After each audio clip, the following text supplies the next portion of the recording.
tayo. Yes, mga bossing, ngayon ay gagawa tayo ng magre-repag tayo ng front shop kasi Yun. masyado. Turn mga ka-idol, panibagong vlog tayo, panibagong gastusin na naman tayo mga ka-idol. Dito sa Japig Bari 1 mga ka-idol. So, change oil tayo sa gear oil, saka palit ang flyball. Oh. Malalang gastusan to. Siyempre kasama yung panggilid natin nga, palinis natin mga ka-idol kasi magaspang takbo. Hirap kasi yung miniisip ko sa motor habang bumabiyahe sa malayo. Kaya pakondisyon natin. Yan mga ka-idol. Hindi ka tapos sa mekaniko ko. Oh shit!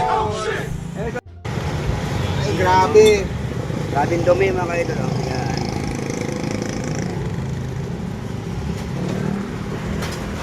Mamaya malinis yung pagkikita nyo mamaya. Eh, shoutout sa tropa ko. Oy, shout out. Gunggong! Barinig kita sa mukha eh! Yan.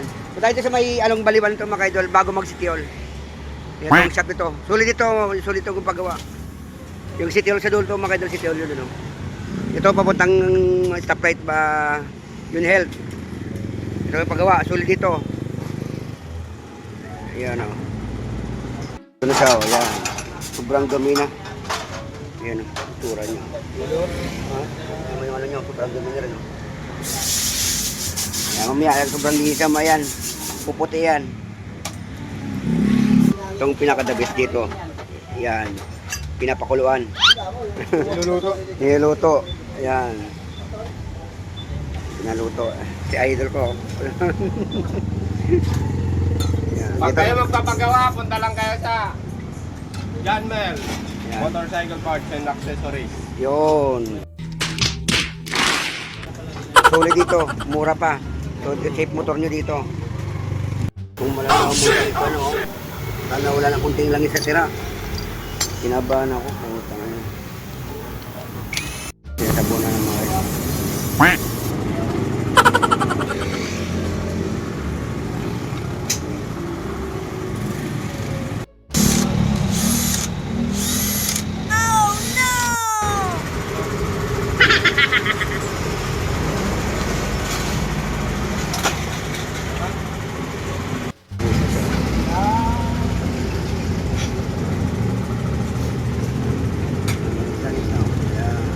Nakadigli na pala.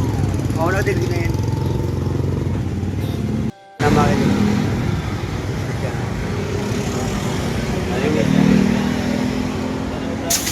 Maripak tayo. Yes, mga bossing, ngayon ay gagawa tayo ng magre-repag tayo ng front shop kasi Yun. masyadong maalog na. Kaya papalitan natin ng fork oil. Maripak. Abang-abang na tayo mga boss.